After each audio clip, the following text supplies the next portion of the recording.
Olá, eu sou seu amigo Jesus. Vamos hoje para mais uma reunião entre você, eu e Jesus. Eu gostaria hoje de falar sobre eu aceito Jesus ou Jesus é que me aceita. Mas antes temos que falar os nomes do Senhor e as suas finalidades. Deus cuida do seu povo quando ele sofre. O nome desse Deus é Yahvé.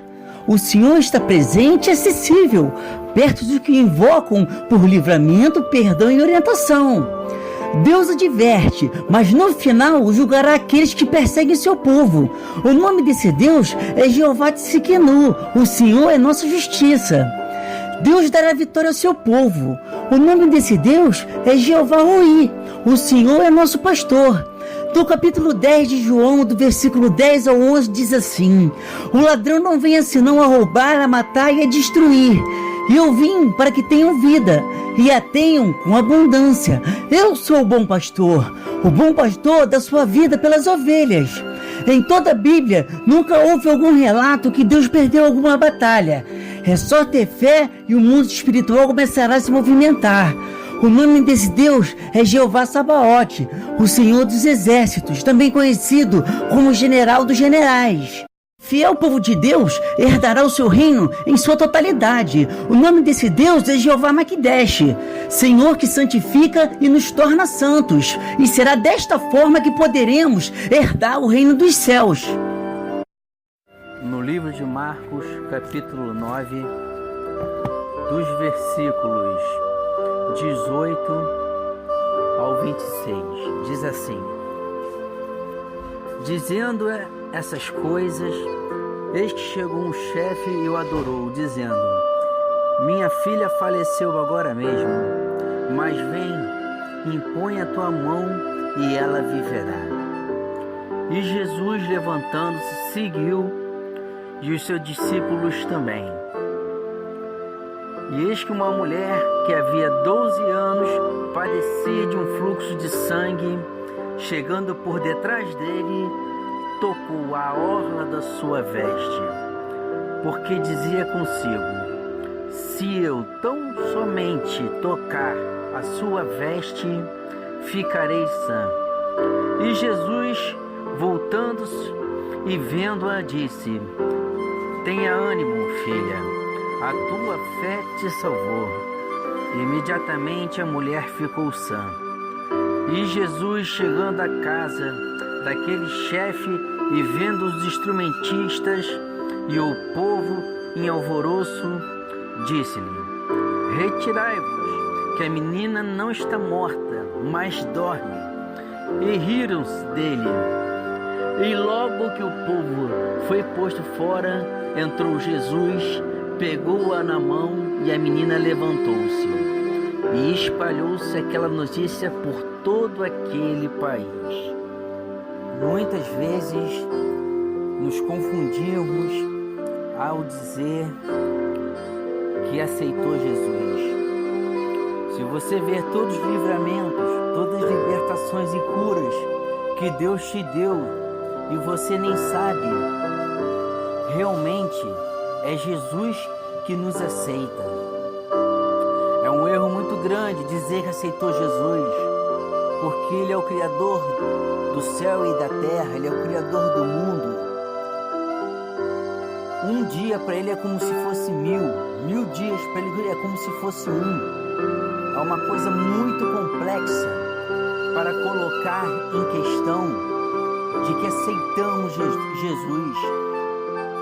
Jesus tem um amor incondicional por nós, mas é preciso fazer a nossa parte, ser fiel a Deus e seguir os seus mandamentos, e saber sempre que é Jesus que está nos acolhendo para debaixo das suas asas, aonde estaremos seguros. Deus é bom, não se confunda. Deus está aqui para resgatar o seu povo. E na segunda vinda do Messias, a igreja, a noiva dele vai ser arrebatada. Quem é a noiva dele? Somos nós. Aquele que crê, que está no livro da vida e aquele que é fiel a Jesus. Esse será arrebatado na segunda vida do Messias. Bom, eu quero ser um deles. E vocês? Administrar o tempo para Deus. Em Eclesiastes capítulo 3, versículo 17, diz assim: Eu disse no meu coração, Deus julgará o justo e o ímpio, porque há um tempo para todo propósito e para toda obra. Este versículo diz a respeito de dois julgamentos: o tribunal de Cristo e o julgamento do grande trono branco de Deus. No primeiro julgamento, somente os cristãos estarão presentes e serão julgados somente pelas suas ações e motivações na terra, e não por seus pecados que foram julgados no Calvário. No segundo julgamento, somente os incrédulos estarão lá. Os dois, em épocas diferentes, incluirão todas as pessoas. O poder da oração de um justo. No livro de Tiago, capítulo 5, versículo 16, diz assim: Confessai as vossas culpas uns aos outros, e orai uns pelos outros, para que sareis. A oração feita por um justo pode muito em seus efeitos. A hermenêutica do justo. Baseado na hermenêutica, o justo, com referência aos seres humanos, pode significar um estado de inocência, um atuar conforme a lei e estar em comunhão com Deus. Este último significado Paulo desenvolve especialmente em Gálatas e Romanos. Por meio de Cristo, Deus considera justo perante ele os pecadores que creram. Esse tema também é desenvolvido em Isaías, onde a justiça de Deus se manifesta na sua ação salvadora a favor do seu povo. As citações sobre o justo. No livro de Gênesis, capítulo 6, do versículo 8 ao 9, diz assim: Noé, porém, achou graça aos olhos do Senhor. Noé era homem justo e perfeito em suas gerações. Noé andava com Deus. No livro de Salmos, capítulo 5, do versículo 11 ao 12, diz assim: Porém, alegrem-se todos os que confiam em ti, exultem eternamente, porquanto tu os defende. E em ti se gloriem os que amam teu nome, pois tu, Senhor, abençoarás ao justo, circundará da tua benevolência como de um escudo. Salmos, capítulo 11, versículo 5. O Senhor prova o justo, porém ao ímpio e ao que ama a violência, odeia a sua alma. Em Salmos 37, capítulo 21. O ímpio toma emprestado e não paga, mas o justo se compadece e dá. Salmos 37, versículo 25. Fui moço e agora sou velho, mas nunca vi desamparado o justo, nem a sua semente a mendigar o pão. Salmos 37, versículo 29. Os justos herdarão a terra e habitarão nela para sempre. A comunhão com Deus. No livro de Gênesis, capítulo 2, versículo 15, diz assim: E tomou o Senhor Deus o homem e o pôs no jardim do Éden, para lavrar e o guardar. Em Romanos, capítulo 1, versículo 17, porque nele se descobre a justiça de Deus de fé em fé, como está escrito, mas o justo viverá pela fé. Em Romanos, capítulo 3, versículo 25 ao 26, diz assim: Deus o ofereceu como sacrifício para perdoar mediante a fé pelo seu sangue, demonstrando a sua justiça. Em sua tolerância havia deixado impunes os pecados anteriormente cometidos, mas no presente demonstrou a sua justiça, a fim de ser justo e justificador daquele que tem fé em Jesus. O pedido de um justo. Em Filemão, no capítulo 1, do versículo 8 ao 10, diz assim: Por isso, mesmo tendo em Cristo plena liberdade para mandar que você cumpra o seu dever, prefiro fazer um apelo com base no amor. Na citação com base no amor, aqui revela a maneira como o apóstolo Paulo conduz e a todo cristão quanto a isso. Eu, Paulo, já velho e agora também prisioneiro de Cristo Jesus, apelo em favor de meu filho Onésimo, que gerei enquanto estava preso. Ei, meu filho Onésimo, essa é a primeira vez que o nome desse homem é mencionado, embora ele seja o motivo da carta. Sendo ele propriedade de Filemon, tinha fugido do seu dono para Roma numa distância de 1.500 quilômetros. E esse era um crime muito sério. Depois de chegar em Roma, esse escravo fugitivo, Onésimo, havia entrado em contato com Paulo, tendo entregado seu coração a Cristo. Em Filemon, no primeiro capítulo, do versículo 11 ao 14, diz assim: ele antes era inútil, mas agora é útil, tanto para você quanto para mim. Porque não conhecia o Senhor, Onésimo não havia prestado um bom serviço a Filemon. Aqui neste versículo 11, apresenta o que só Cristo pode fazer: o inútil se tornar útil. Mandou-o de volta a você, como se fosse o próprio coração. Onésimo estava voltando para casa e de fato entregando-se, que é o que deveria fazer uma vez aceitado Jesus Cristo.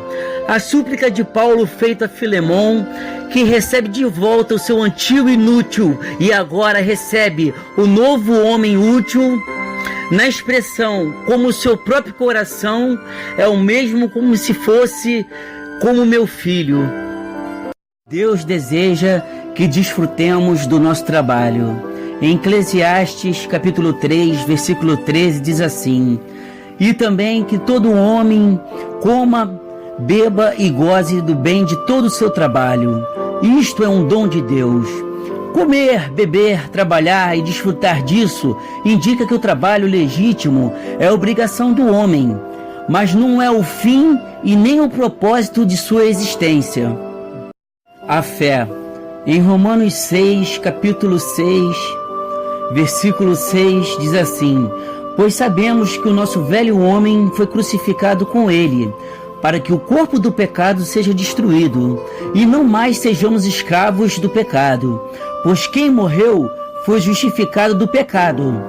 Ora, se morremos com Cristo, cremos que também com ele viveremos. Em Romanos 6, versículo 11, diz assim: da mesma forma, considerem-se mortos para o pecado, mas vivos para Deus em Cristo Jesus. Os frutos do Espírito. Quando entregamos nossas vidas a Deus, nosso Senhor, e nos mantemos longe do pecado, iremos desfrutar dos frutos do Espírito. No livro de Gálatas, capítulo 5, do versículo 22 ao 25, diz assim: mas o fruto do Espírito é amor, alegria, paz, paciência, amabilidade, bondade, fidelidade, mansidão e domínio próprio. Contra essas coisas não há lei.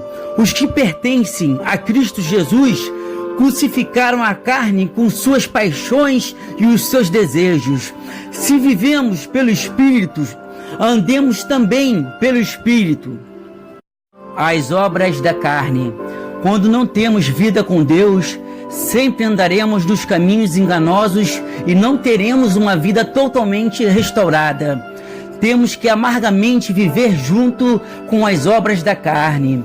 No livro de Gálatas, capítulo 5, do versículo 19 ao 21, diz assim: ora, as obras da carne são manifestas: imoralidade sexual, impureza, libertinagem, idolatria, feitiçaria, ódio, discórdia, ciúmes, ira, egoísmo, dissensões, facções, inveja, embriaguez, orgias e coisas semelhantes.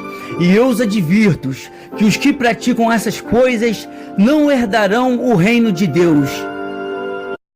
A cereja do bolo. Mas é só para aquele que tem vida fiel com Deus, a promessa de vida eterna. Em 1 João capítulo 2, do versículo 24 ao 25, diz assim: quanto a vocês, cuidem para aquilo que ouviram desde o princípio permaneça em vocês. Se o que ouviram desde o princípio permanecer em vocês, vocês também permanecerão no Filho e no Pai. E esta é a promessa que Ele nos fez, a vida eterna. A importância da palavra de Deus. Em 2 Timóteo, capítulo 3, do versículo 15 ao 17, diz assim: porque desde criança você conhece as sagradas escrituras, que são capazes de torná-lo sábio para a salvação, mediante a fé em Cristo Jesus. Toda a escritura é inspirada por Deus e útil para o ensino, para a repreensão, para a correção e para a instrução na justiça, para que o homem de Deus seja apto e plenamente preparado para toda boa obra. A importância da oração. No livro de Tiago, capítulo 5, do versículo 15 ao 18, diz assim: e a oração da fé salvará o doente e o Senhor o levantará. E se houver cometido pecados, serão perdoados. Confessai as vossas culpas uns aos outros, e orai uns pelos outros, para que sareis. A oração feita por um justo pode muito em seus efeitos. Elias era homem sujeito às mesmas paixões que nós, e orando pediu que não chovesse por 3 anos e 6 meses, e não choveu sobre a terra. E orou outra vez, e o céu deu chuva, e a terra produziu o seu fruto. A oração da fé é simplesmente o fato de Deus ouvir a oração e responder. E na parte, a oração da fé salvará o doente, revela a cruz sendo o meio de tudo, e é o Espírito Santo que efetua isso. A cláusula incondicional, se houver cometido pecados, torna claro que nem toda enfermidade é resultado do pecado, embora alguns sem dúvidas sejam. Sendo o caso, o Senhor tanto curará como perdoará com base na fé. No versículo citado, sobre o grande profeta Elias, que foi arrebatado em vida por Deus, numa carruagem de fogo e que está sujeito às mesmas paixões, foi dito desta maneira sobre Elias pelo Espírito Santo, para que saibamos o que está ao alcance de Elias também está ao nosso alcance. Na parte em que Elias ora para que não chovesse por 3 anos e 6 meses, nos mostra o poder da oração, mas se orarmos segundo a vontade de Deus. O amor de Deus é infinito. Em João capítulo 3, do versículo 16 a 17, diz assim: porque Deus amou o mundo de tal maneira que deu seu Filho unigênito, para que todo aquele que crê não pereça, mas tenha a vida eterna. Porque Deus enviou o seu Filho ao mundo, não para que condenasse o mundo, mas para que o mundo fosse salvo por ele. A paz que Cristo deixou. No livro de João, capítulo 14, do versículo 26 ao 27, diz assim: mas o Conselheiro, o Espírito Santo, que o Pai enviará em meu nome, ensinará todas as coisas e fará lembrar tudo o que eu disse. Deixo a paz, a minha paz lhes dou. Não a dou como o mundo a dá. Não se perturbem os seus corações e nem tenham medo. A paz que Cristo nos deixa é sem dúvida uma paz diferente da do mundo. Essa paz demonstra uma paz em meio às guerras, uma paz de domínio próprio quando somos provados, uma paz junto à mansidão, uma paz no perdão, uma paz em meio às tribulações, uma paz quando somos acusados. Essa é a paz que só aquele que crê na cruz e no que Jesus fez nela por nós pode ter. A cruz e Cristo. Hoje só é possível obtermos respostas de Deus e até mesmo enfrentar tribulações com a vitória garantida quando depositamos toda a nossa fé em Cristo e no que Ele fez por nós na cruz, na qual, para nos justificar, Jesus pagou um alto preço com seu sangue carmesim, nos lavando de todos os nossos pecados. E Cristo, que é a fonte de onde obtemos o perdão das feridas de nossas almas e a restauração por completa de todas as áreas de nossas vidas para os corações verdadeiramente arrependidos. um ponto de fé e de esperança para a sua vida. Em 1 Coríntios, capítulo 2, versículo 9, diz assim: mas como está escrito, as coisas que o olho não viu e o ouvido não ouviu e não subiram ao coração do homem, são as que Deus preparou para os que o amam. A importância do ID. No livro de Marcos, capítulo 16, do versículo 15 ao 16, diz assim: e disse Jesus: ide por todo o mundo, pregai o evangelho a toda criatura. Quem crê e for batizado será salvo, mas quem não crer será condenado. Neste capítulo de 2 Timóteo, Paulo encoraja os cristãos sobre a oportunidade de pregar em qualquer ocasião, ou seja, oportuna ou inoportuna. Em 2 Timóteo, capítulo 4, versículo 2, diz assim: pregue a palavra, esteja preparado a tempo e fora de tempo. Repreenda, corrija, exorte com toda paciência e doutrina. O porquê de jejuar. No livro de Marcos, capítulo 9, do versículo 25 ao 29, diz assim: quando Jesus viu que uma multidão estava se ajuntando, repreendeu o espírito imundo, dizendo: espírito mudo e surdo, eu ordeno que o deixe e nunca mais entre nele. O espírito gritou, agitou-o violentamente e saiu. O menino ficou como morto, a ponto de muitos dizerem: ele morreu. Mas Jesus tomou pela mão e o levantou, e ele ficou em pé. Depois de Jesus ter entrado em casa, seus discípulos lhe perguntaram em particular: por que não conseguimos expulsá-lo? Ele respondeu: essa espécie só sai pela oração e pelo jejum. Entendimento eclesiástico para que a nossa fé não morra. Apesar de muitas das vezes no templo praticarmos o ato da boa vizinhança e querermos agradar ao pastor ou ao padre, temos que ter a convicção de que o cordão umbilical deve estar somente ligado na cruz e no que Jesus fez nela por nós. Muitos cristãos se perderam no meio da caminhada por causas que certamente Deus não foi e nunca será o culpado. As pessoas se baseiam nos pecados do homem, que já tem a sua tendência pecaminosa, e praticam seus pecados ocultos, onde Deus não coabita em meio desta situação. Igreja é um lugar de vários degraus, onde cada um, com sua fé e sua obediência ao Senhor, se mantém no caminho da fé e da salvação e avançam degrau por degrau, ao chegar ao ponto do Espírito Santo nos purificar e nos santificar. Então não devemos nos decepcionar e nem permitir que isto nos afaste do amor de Cristo. Voto de fé. Quero agora te convidar a fazer um voto de fé em 4 etapas e veremos como Deus nos ama e é misericordioso. Na primeira etapa, devemos sempre confiar em Deus no que fará ou no que pode fazer. Isso se chama fé e é através dela que poderemos ser salvos. Em Mateus capítulo 26, versículo 41 diz assim: vigiai e orai, para que não entreis em tentação. Na verdade, o espírito está pronto, mas a carne é fraca. Devemos diariamente ler a palavra, pois é através dela que alimentaremos a nossa fé.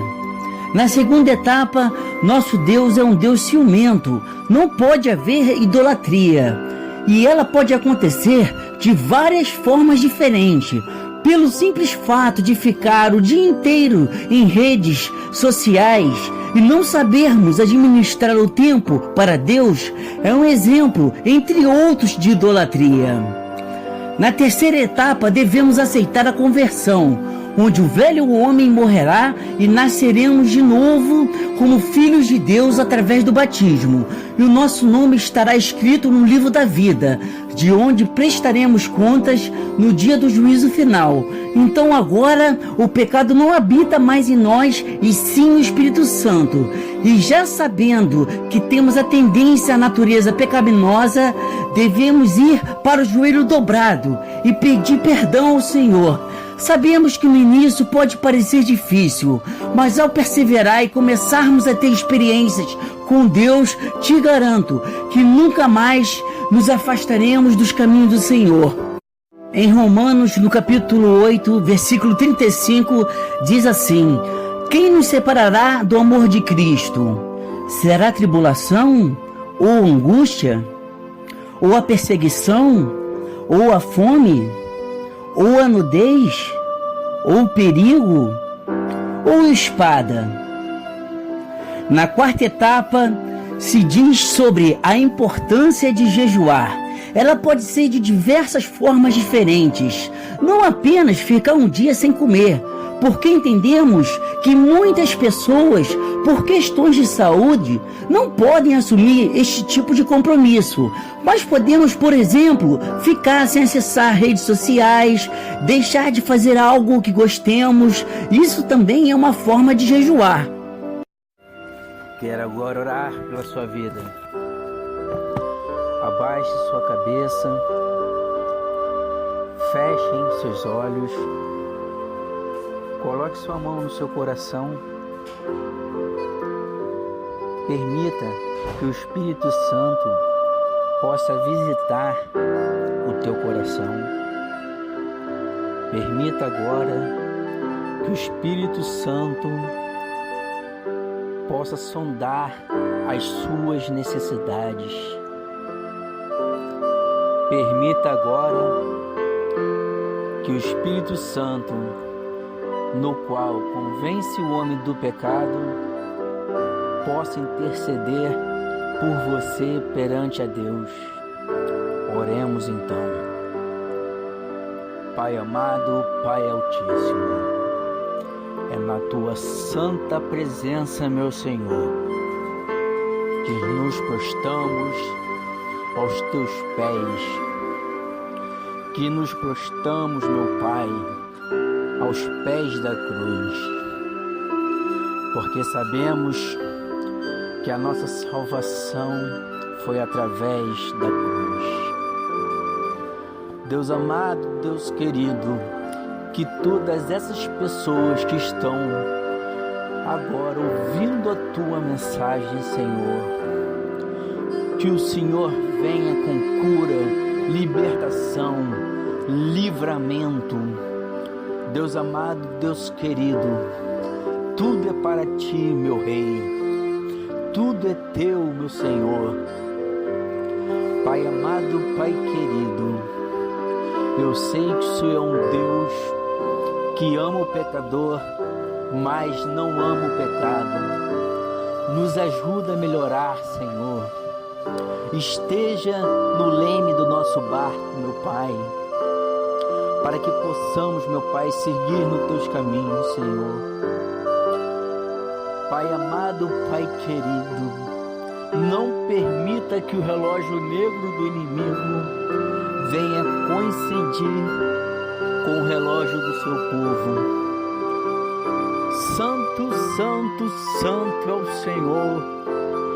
Alava Shuri, canto lava Shevin, costa falaruno, site como lava sui, canto nere balas, anti como te banal la sui non the night, alla ria sube na manaras, ai calu en sui, tanto mane baba, ancho como sui con sua mazzai la brigando sua la tu canto ma sui na da shai ca sui canto manalo la sua mangola la base suniva la qui sui che tu la repapula santalina la ras ai canto le varas que la madre le su alla canano le mai coloro a castuela la ravas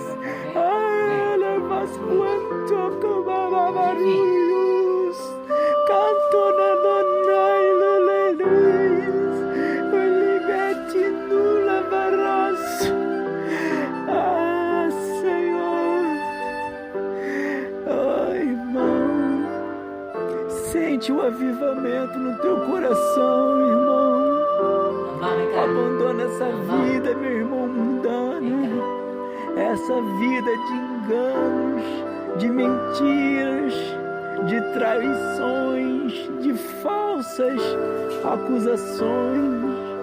Venha desfrutar o melhor dessa terra. Venha desfrutar dos frutos do Espírito. Isso estará explicado durante a pregação.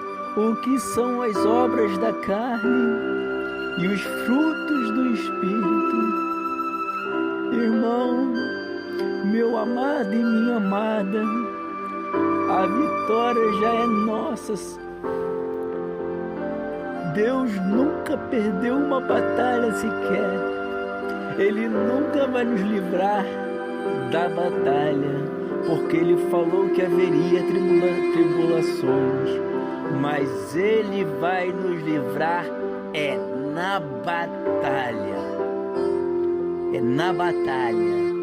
Nabucodonosor pegou Cedraque, Mesaque e Abednego e mandou acender a fornalha 7 vezes mais, porque eles não cultuavam idolatria, e colocou eles 3 lá, ao ponto de um soldado ser fulminado na hora por tamanho aquecimento dessa fornalha. Mas daqui a pouco um soldado olhou e falou: Senhor, meu rei, eles estão dançando aqui, as roupas deles estão intactas, e tem um 4º homem que tem a aparência do Filho de Deus. Grita um glória a Deus agora. Se você puder, dá um aleluia com o máximo de força que você puder. Então o rei Nabucodonosor mandou que tirasse os 3 de lá e falou assim: nunca vi um Deus como este. Agora só haverá um Deus, que é o Deus de Sadraque, Mesaque e Abednego. Então, ó, irmão, é ter fé, é renunciar das coisas mundanas. É uma mudança radical, irmão, precisa ser feito na vida de vocês. Eu também tenho que continuar nas minhas renúncias, nas minhas orações, porque são tempos ruins e eu não quero perder essa passagem para a terra prometida, porque Deus prometeu isso a gente, a vida eterna na terra prometida. Eu não quero perder. Você quer? Se você não quer, meu irmão, levanta a mão e dá uma glória a Deus. E assim te agradeço, já confiante na vitória, no nome do nosso Senhor e Salvador Jesus Cristo.